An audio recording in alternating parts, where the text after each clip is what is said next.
what's happening, old school scares. I know you can't see my face very well, and that's okay. I have on the screen behind me the opening from Halloween Kills. I just finished watching the movie. I think I shoot the pumpkin behind us to share it with you. You know, this was an interesting movie, and I've been looking forward to this for a while. I really liked the first, or the 2018 Halloween movie. I did the Halloween Kills review last year, and I had mixed feelings about it, and I kind of feel the same way about this movie. I know this movie just came out. I don't want to give a ton of spoilers. You know, again, it's an interesting movie. I think, you know, the movie starts out, and you'll see again without giving too much away. You know, there's an accident. There's another character in the movie who gets introduced into the third part of this movie, along with Laurie and Allison. Allison is Laurie's granddaughter. You know, that was kind of the star of the first movie, and really the second movie as well. And they bring in an additional character here, and it really there's a lot of conversation in this movie around evil, and whether it's inbred or ingrained in us, or if it's a byproduct of circumstance. And there is an interesting beginning part to the movie, and the first 40 minutes of this movie is really not even really a Michael Myers movie. It's really kind of a character study of the new character that gets brought in, and then Laurie and Allison. And as we come along, you know, the movie morphs into something different.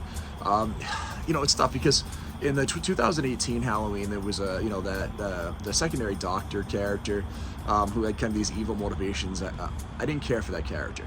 In this movie, I think the plot device or the setting of, you know, the new character they add in, the new character's name's Corey, and again, I don't want to give anything away from a spoiler standpoint. I find it interesting, I find it intriguing. I don't know if it was entirely successful. I will tell you there's a definitive end to this movie, so that's kind of a cool piece. You know, there was no ambiguity. There was not, like, you know, set up for another sequel, which I really liked. You know, that being said, I didn't look to see if there was an after credit scene. But I would tell you again, I think, you know, it was very different. This is probably the most different of the Halloween movies that I've seen since realistically, like, Season of the Witch, or maybe the, you know, Halloween 6 where they added in the Druid. So this is a different feel than the other Halloween movies. I would say it's somewhat successful. I would say overall this movie would be like a 6 out of 10. I liked it a little better than Halloween Kills. But I didn't like it as much as the 2018 Halloween series, and when I go through and kind of rank these, it'll be probably towards the bottom half of Halloween movies that I've seen. It definitely wouldn't crack the top half.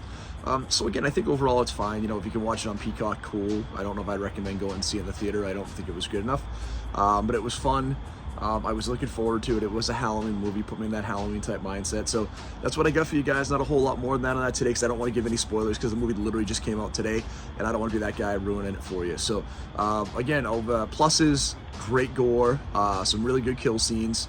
Again, Laurie's always going to be a great character. Allison was very compelling. Corey was an interesting new character to the series, and you had some of the secondary characters that survived the first couple of movies that came back, which was great. Cons, slow pacing at the beginning. It really did take like 45 minutes before it really got going. Again, there was really a pretty big paradigm shift in some of the character stuff, which I think is kind of weird in, you know, movie number 12 of a series. But again, holistically, I'd give it a 6. I'd recommend watching it, so if you haven't seen it, go ahead and take a look at it. And with that being said, if you haven't done so far, please hit that like and subscribe button. And as always, stay scary.